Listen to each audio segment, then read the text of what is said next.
सबका कल्याण है। जय गुरुदेव महान, करते सबका कल्याण है। जय। आज समाज में कई प्रकार की विसंगतियां हैं। हर कोई चाहता है दूसरा अच्छा हो, अपना ख्याल किसी को नहीं है। अधिकतर लोगों को नहीं है, कुछ लोगों को हो सकती है हो। और सोचिए, अगर कोई पूछता है आपसे कि आप अपने परिवार में अपने बड़ों के साथ और अपने छोटों के साथ, छोटों से किस प्रकार की आपकी अपेक्षा है, बड़ों का आपसे किस प्रकार की अपेक्षा है। अगर ऐसा प्रश्न आता है तो हम बड़े ही असमंजस में पड़ जाते हैं। हम छोटों से सम्मान की अपेक्षा तो रखते हैं, लेकिन बड़ों को क्या वही सम्मान हम देते हैं। हर माँ बाप की अपेक्षा होती है कि हमारी संतान जो है वह श्रवण कुमार के जैसा बने।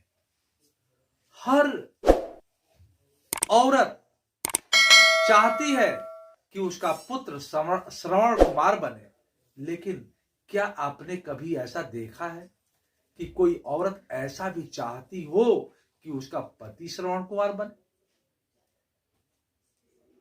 देखिए, हम कह सकते हैं कि समाज में सुधार का अगर पहला कदम होना चाहिए तो अपने आप से होना चाहिए। क्योंकि अगर हम अपने आप को सुधारते हैं, अपने आप को अच्छा बनाते हैं, और हमने बहुत जगह देखा है कि हम दिन रात सत्संग में जाते हैं, अधिकतर महापुरुषों के सानिध्य में भी जाते आते रहते हैं, लेकिन घर पहुंचने के बाद कुछ ही समय उपरांत हम अपने पुराने चाल चलन में रम जाते हैं। सज्जनों, सोचिए ना, घर में बच्चा पैदा होता है, माँ बाप कितने प्रसन्न होते हैं। बच्चा चलने लगता है, माँ बाप कितने खुश होते हैं। बच्चा दौड़ने लगता है, माँ बाप कितने प्रसन्न होते हैं। बच्चा स्कूल जाने लगता है, फिर माँ बाप कितने प्रसन्न होते हैं। फिर बच्चा पढ़ लिख कर नौकरी पाता है, फिर माँ बाप कितने प्रसन्न होते हैं। एक दिन बच्चे की शादी होती है, फिर माँ बाप कितने प्रसन्न होते हैं। और एक दिन जब बच्चा माँ बाप से लड़कर अपने पत्नी को बाहर लेकर चला जाता है, तब फिर माँ बाप पर क्या बीतता है। एक दिन वो पति पत्नी का एक पुत्र जन्म लेता है, एक बच्चा जन्म लेता है, और चूंकि पति पत्नी दोनों नौकरी में हैं, अब बच्चे के देख रेख में अब उनको कठिनाई होने लगती है। फिर पति कहता है क्यों ना आया रख लिया जाए, पत्नी कहती है क्यों ना कोई नौकर रख लिया जाए। फिर दोनों में बहस छिड़ती है कि आया रखा जाए कि नौकर रखा जाए। तो इसी बीच फिर पति कहता है क्यों ना गांव से मां पिताजी को बुला लिया जाए।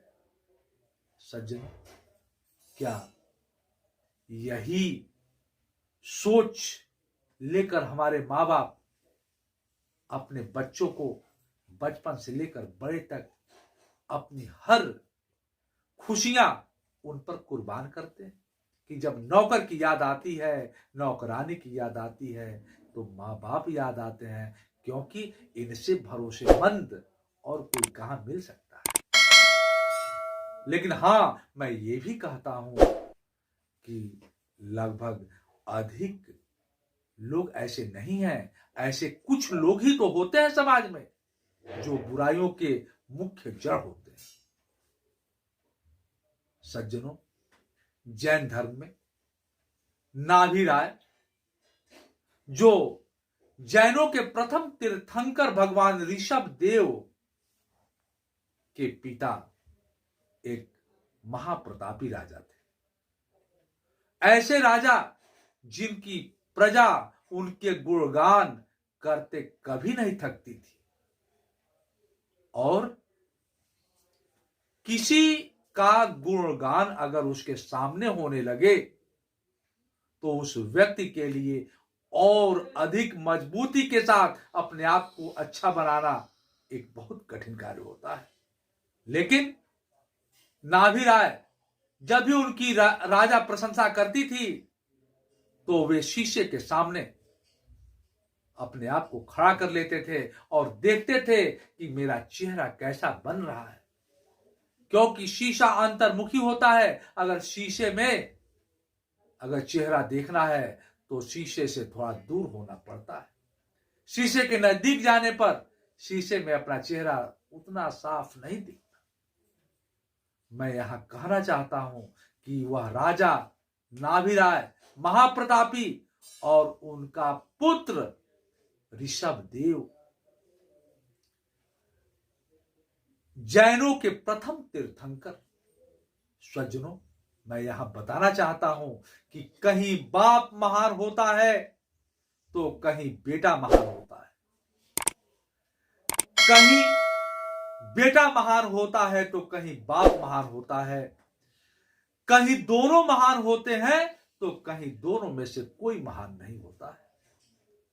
कहीं बेटा बाप के नाम से जाना जाता है तो कहीं बाप बेटे के नाम से पहचाना जाते हैं। नाभि राय और ऋषभ देव ऐसे ही दो बाप बेटे थे। उनका पूरा खानदान सोचने लायक बात है। हमारे समाज में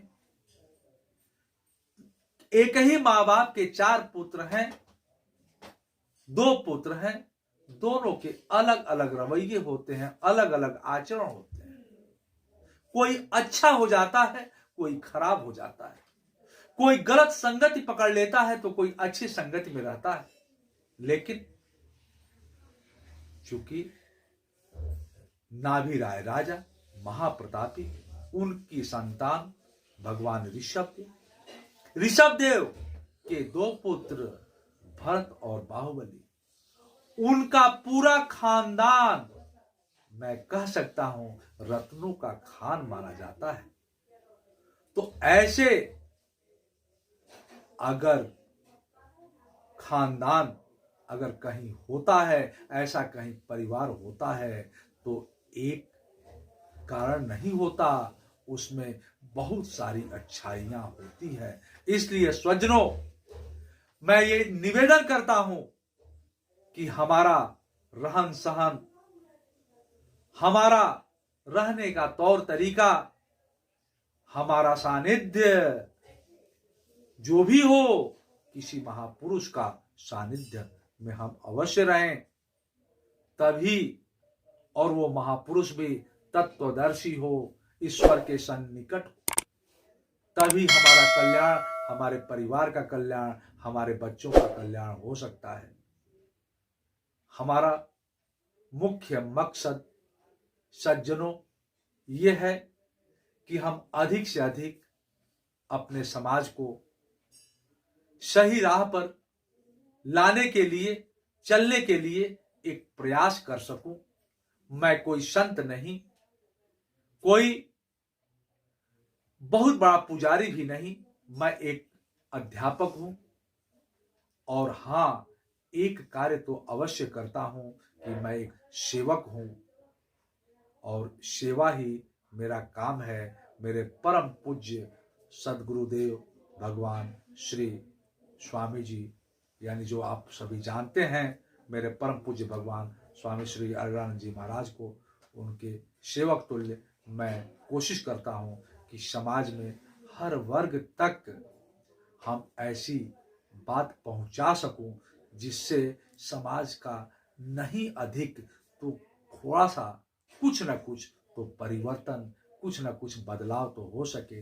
इन्हीं शब्दों के साथ मैं अपने बात को तो रोकता हूँ, साथ ही एक निवेदन भी करता हूँ, अगर हमारे बातों से आपको थोड़ा भी कुछ अच्छा महसूस होता हो, अच्छा लगता हो, तो आप मेरे इस चैनल को सब्सक्राइब करें, लाइक करें एवं अन्य मित्रों के पास शेयर भी करें, ताकि अधिक से अधिक समाज जो आज विकृतियों में चल रहा है, बच्चे अधिक विकृतियां ग्रहण कर रहे हैं, उनमें सही संस्कार प्रवेश कर सके। इन्हीं शब्दों के साथ ओम